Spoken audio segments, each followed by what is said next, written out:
अस्सलाम वालेकुम everyone. Today I will tell you the harm of living alone. अकेले रहने से आपको उतना ही नुकसान होता है जितना कि आप एक दिन में 15 सिगरेट पीते हैं। भले ही आप सिगरेट नहीं पीते, आप सिगरेट नोशी नहीं करते, लेकिन आपको अगर अकेले में रहने की आदत है तो आपको नुकसान उतना ही होगा जितने आप 15 सिगरेट पीते हैं।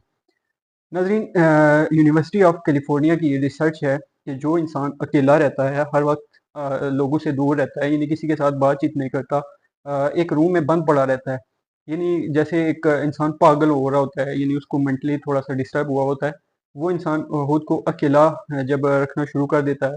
तो ये यूनिवर्सिटी ऑफ कैलिफोर्निया की रिसर्च है कि एक इंसान अगर दिन में 15 सिगरेट पीता है और एक इंसान जो कि बिल्कुल सिगरेट नोशी करता ही नहीं है लेकिन वो अकेला रहता है, और दोनों को नुकसान उतना ही हो रहा है। अगर कुछ लोग होते हैं कि वो सिगरेट नोशी बिल्कुल नहीं करते, यानी वो सिगरेट तो पीते नहीं है, यानी कोई नशा वगैरह नहीं करते, लेकिन इससे जो एक बंदा अकेला रूम में बैठा हुआ है, यानी किसी से बातचीत नहीं करता, घर वालों के साथ टाइम स्पेंड नहीं करता, किसी अपने फ्रेंड के साथ कोई बातचीत नहीं करता, तो दोनों को सेम नुकसान हो रहा होता है। यानी सिगरेट पीने के जो नुकसानात हैं वो उसको भी पहुंच रहे होते हैं। आपको पता है, हर बंदे को पता है कि सिगरेट का क्या नुकसान है। यानी सिगरेट सबसे पहले जो हमारे फेफड़े हैं उनको मुतासर करता है। इसी तरह आहिस्ता आहिस्ता यानी कि इंसान सिगरेट से बुरी आदतों का शिकार होना शुरू हो जाता है।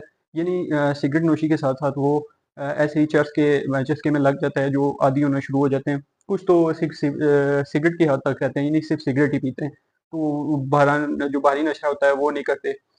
तो उससे यानी आपको ज़ाहिरी तौर पे नज़र आ रहा होता है कि इससे क्या-क्या नुकसानात हो रहे हैं, यानी हमारी बॉडी को कौन से नुकसान हो रहे हैं सिगरेट से। हर बंदा वाकिफ़ है कि कौन से नुकसानात हो रहे हैं। आजकल हम देखते हैं कि कितनी सिगरेट की जो डब्बी होती है उसके बाहर भी लिखा होता है। लेकिन जो यूनिवर्सिटी ऑफ कैलिफोर्निया है उसने ये रिसर्च की है कि जो यानी सिगरेट पीता है वो भी उसको भी उतना नुकसान, उसको नुकसान तो होता है, बज़ाहिर तौर पर उसको नुकसान हो रहा होता है, लेकिन जो अकेला रहता है उसको भी उतना ही नुकसान हो रहा होता है। यानी आपको इतना भी नहीं करना चाहिए, यानी आपको कोई रोग वगैरह लग गया है तो कम अज़ कम आप ऐसा फ्रेंड होना चाहिए जो आपको मुसीबत के वक़्त, यानी जब आप गमज़दा हों, जब आपका सहारा कोई ना हो, अल्लाह तो होता है लेकिन एक ऐसा फ्रेंड भी होना चाहिए, यानी एक बंदे के साथ इतनी लगन होनी चाहिए कि मुसीबत में वो आपको सँभाल सके। इस तरह के आप किसी को दोस्त बनाएँ ताकि वो मुसीबत के वक़्त आपके पास आ सके, आपकी हाँ में हाँ मिला सके। यानी अगर आप इसी तरह अकेले पड़े रहेंगे तो एक दिन का, यानी ये पूरी ज़िंदगी की बात तो हो नहीं रही कि आपको एक बार आप अकेले अंदर आपको खुद को बंद कर लिया है, तो उसके बाद आपको यानी पूरी ज़िंदगी के लिए उस 15 सिगरेट का नुकसान होगा, लेकिन ये ऐसा हरगिज़ नहीं है।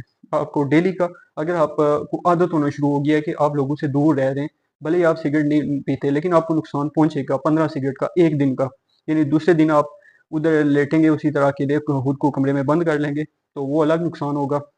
इसी तरह तीसरे दिन, चौथे दिन, इस तरह वो हर दिन पर डे के हिसाब से आपको नुकसान होगा। ये रिसर्च है, ये जानी पहचानी है, यानी कि इसको इसके ऊपर बहुत ज़्यादा रिसर्च की गई कि अक्सर जो जवान नस्ल है, जो हमारी एज के हैं, जो अभी जवानी चढ़ रहे हैं नई नई, उनको ऐसे रोग लग जाते हैं कि वो खुद को कमरे के अंदर बंद करके रखते हैं कि हमसे कोई बात ना करे, हमसे कोई कुछ भी ना कहे, यानी हम जो कुछ कर रहे हैं, खाना खाएं ना खाएं, आपको फ़र्क नहीं पड़ना चाहिए। ऐसा हरगिज़ नहीं करें।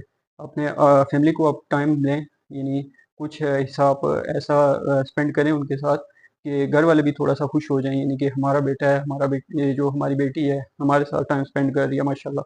तो इस तरह अपने दोस्तों के साथ भी, यानी कोई ऐसा एक दोस्त बनाएँ जो आपके मुसीबत के वक़्त आपकी हेल्प करे। तो ज़्यादा से ज़्यादा दोस्त बनाएँ, अपना ख़्याल रखें। तो मिलते हैं नेक्स्ट व्लॉग के साथ। Take care. अल्लाह हाफ़िज़।